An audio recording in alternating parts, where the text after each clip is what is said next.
सामिन Punjab government ने online learning licence का तरीक़ेकार जारी कर दिया है, जिसमें आप अपने मोबाइल या कंप्यूटर से आसानी से जनरेट कर सकते हैं। आइए जानते हैं कैसे।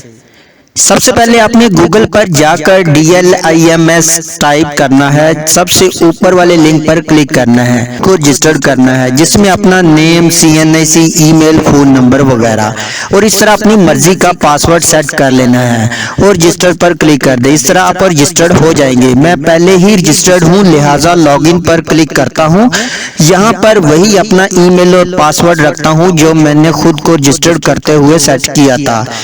वो एंटर करके साइन अप पर क्लिक करता हूँ। एक लाइसेंस मैंने पहले ही जनरेट किया हुआ है। इस तरह आप भी एक अकाउंट से अपने दूसरे फैमिली मेंबरान यानी दूसरे भाइयों के यानी ब्लड रिलेशन के लाइसेंस जनरेट कर सकते हैं। इसमें आपने ऊपर न्यू लर्नर पर क्लिक करना है, जिसका लाइसेंस बनाना है। इससे मुतल्लिका सारी इंफॉर्मेशन फिल कर देनी है।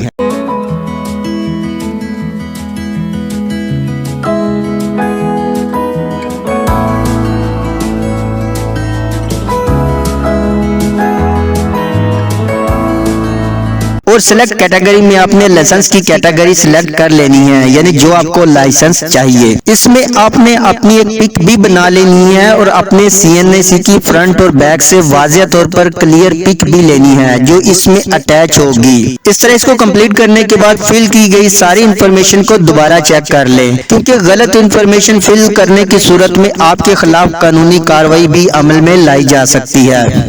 इस तरह चेक मार्क के बटन पर क्लिक करके सबमिट पर क्लिक कर दें, फिर एप्लीकेशन पर क्लिक कर दें। इस तरह PSID जो 17 डिजिट का होगा ये क्रिएट हो जाएगा।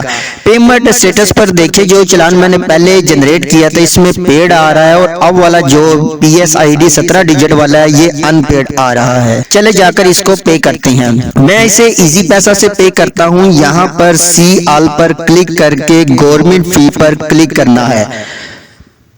पंजाब को सिलेक्ट करके पंजाब म्यूटेशन फीस पर क्लिक कर दे। यहाँ पर वो PSID जो 17 डिजिट वाला वहां पर जनरेट हुआ था, यहाँ पर मैं पेस्ट करता हूँ। फिर नेक्स्ट पर क्लिक करके इसे पे कर दे और 60 रुपए यानी मुतल्लिका जो भी फीस होगी आपके अकाउंट से कट जाएगी। ये पेमेंट आप किसी भी ATM कार्ड से पे कर सकते हैं। ATM कार्ड में आप बिल ऑफ पेमेंट पर जाकर 17 डिजिट वाला यही कोड जो होगा आपने वहां पर एंटर करना है और पे कर देना है। चलिए अब दोबारा ऑनलाइन अपने अकाउंट पर चलते हैं। जी ये देखिए, पहले अनपेड आ रहा था, अब पेड आ रहा है क्योंकि पेमेंट हो गई है। और एक्शन के नीचे आपको प्रिंट का निशान नजर आ रहा है, इस पर क्लिक करके आप इसे डाउनलोड भी कर सकते हैं और इसका प्रिंट भी निकाल सकते हैं।